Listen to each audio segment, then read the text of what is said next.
and the fact we're still here, somebody is looking out for us. I am certain of that. Are you aware of any landings or meetings taking place? Not really, not firsthand. Not firsthand, of course. But I've heard stories like everybody else. Anything recent? Well, yeah, there was, we should have bought it on July 23rd, 2012.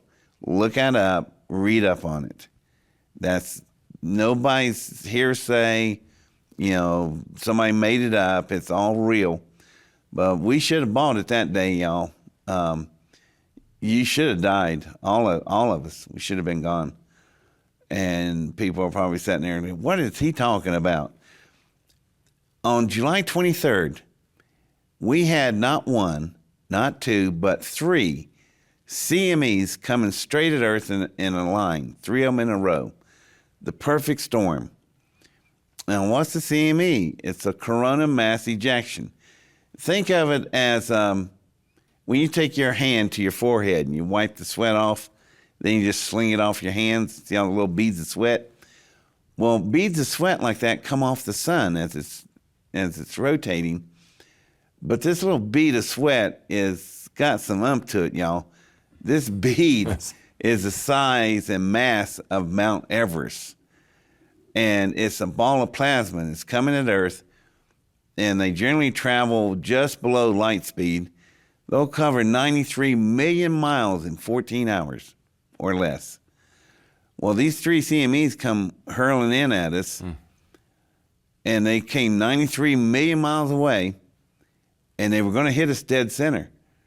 Then we have a word we use in science when we can't explain something, phenomenon. Something bumped them. Something, I don't know what. And I'm opened up to any suggestions because it's a phenomenon. We don't know. But these things just deflected a little bit, but it was enough. But they passed so close when they went by, they were between us and the moon.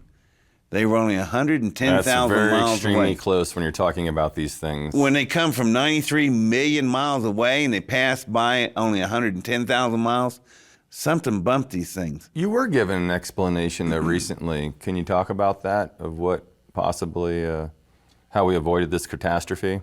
In a panel I was on recently for Antarctica, Linda Moulton Howe said she had some whistleblowers that said there was a big ship out there that deflected the things. I wasn't there, so I don't know. But sounds good to me. All I know is something caused these things to deflect right at the last minute. And how serious was this? This story wasn't released until 2 years after the event. It happened in 2012. It wasn't until 2014 that the press even talked about it. But if you do the math, this is really interesting. If those 3 CMEs hit on July 23rd, 6 months later, probably the last human being would have died on the planet because everything would have been gone, and sun's blotted out. And that last person would have died probably on December 21st, 2012. The Mayans were right. We should have died. Something intervened, something, I don't know what. But that CME event did occur. It's not BS. It really happened, verified by NOAA, NASA, and about a dozen other countries that saw it, was mapping it in. This is a real event. Do you have any technologies that you're aware of that could have pulled this off?